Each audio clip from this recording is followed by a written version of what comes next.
Hello everyone and welcome back to my channel, or welcome to my channel. I'm Bird's Eye View Politics, and in this video we're going to be continuing the coverage of the war in Ukraine. So let's get into it. In the last week since I recorded the video, there was a lot of new updates. First off, most in the news, is the fact that Russia used six apparently undefeatable, six super hypersonic missiles against Ukraine. And of these six, all six were shot down, Ukraine using the American Patriot defense missile system. So these are missiles that get fired to hit other hypersonic missiles, such as the Russians, coming in, and none of the Russian missiles got through in that case. So that's a victory for Ukraine. That's victory number one. Victory number two was Russia currently holds the presidency on the Security Council of the United Nations, and they decided to call a conference essentially on peace. And this peace conference, as I'll be calling it, was supposed to be mostly for Russian domestic consumption. It was supposed to say, look, we're not the bad guys, we're the good guys, we want peace, and the West isn't giving us peace.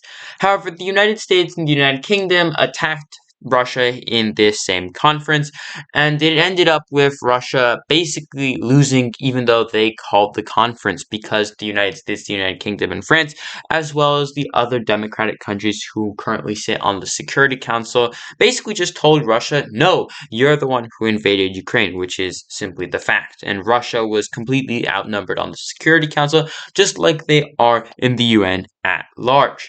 Now, something else that was important to note is that China has been increasingly ambivalent about their support, or I guess opposition, to Russia's current maneuvers in Ukraine. And we know, or at least we think we know, and we've heard that they have been selling weapons and other systems to Russia in Russia's pursuit of taking over Ukraine, mostly because Russia is increasingly running out of military equipment. Russia was in massive debt, as we know, and they have really struggled to be buying anything, and they've been forced to depend on their allies such as Iran or North Korea. And these two countries have sold a lot of goods, especially drones from Iran, to Russia, and Russia has then used these against Ukraine. But we never expected really that China would, at least not openly, and they still haven't openly, but we now supposedly have evidence that the Chinese have in fact been selling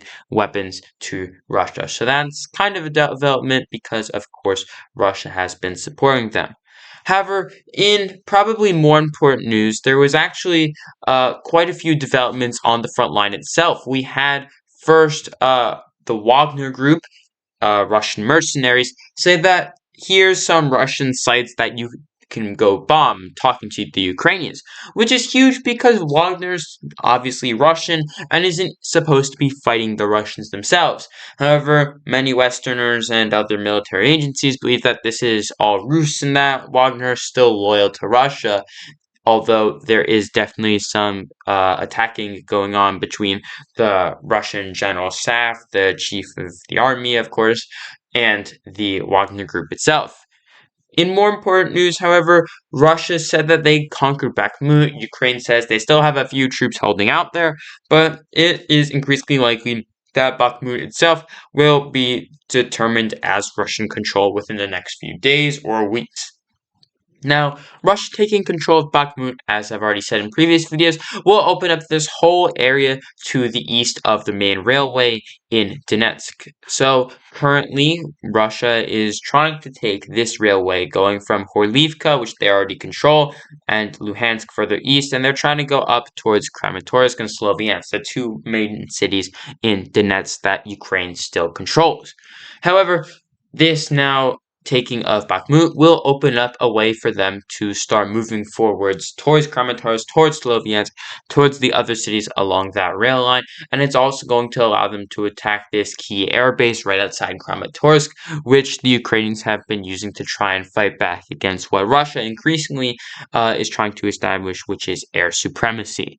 Further to the north, we had continued Ukrainian attacks trying to take this last Russian-controlled city in Kharkiv Oblast, and we've had continued Ukrainian attacks into Luhansk, and they've been slowly but surely getting a larger and larger share of territory there, although they still don't even have 10% of Luhansk's territory or population under their control. Further to the south, we've seen Ukrainian attacks in the Zaporizhia region. They've still been kind of building up. We really don't know. Many people think that either the offensive has already started in this area right here towards this key railway from Donetsk down towards Melitopol over here or towards Zaporizhia, and others think that the main offensive is actually going to come straight at Donetsk itself, which would be a huge loss. If Russia were to lose control of Donetsk, not only would it be the first loss of territory that Russia would previously have controlled through proxies since 2014, but also it would be the loss of the largest currently Ukrainian city that is Russian controlled, which is Donetsk itself, of course. It would be similar or probably even more impactful than losing a city like Luhansk. And this is, of course, a major issue for Russia. If they were able to take Donetsk, the Ukrainians, then Russia would not only be on the back foot in the region, but back foot internationally and domestically, because the Russian people aren't going to support a war that they aren't winning. Because while it's kind of easy to say, well, we retreated from Kherson due to strategic concerns, or even earlier in the war when they said that they were actually planning a diversionary attack on Kiev to tie down Ukrainian forces there, both of which are false. It's still possible to say that. However, you can't claim you're winning the war if you're actively losing territory, especially a major city such as Donetsk. So that will be something to watch for in the next few weeks as the Ukrainians continue to build up their attacks. Additionally, further to the southwest, we had in Kherson news that the Ukrainians are still building up and they're targeting these two cities, Oleshki and Holopristan. Those are likely going to be the first cities that are going to be attacked if Ukraine launches any attack over the river. And Ukraine has been taking some islands here and there in this key Dnipro River area. So that is going to be yet another thing to watch. So that's all. Thank you for watching.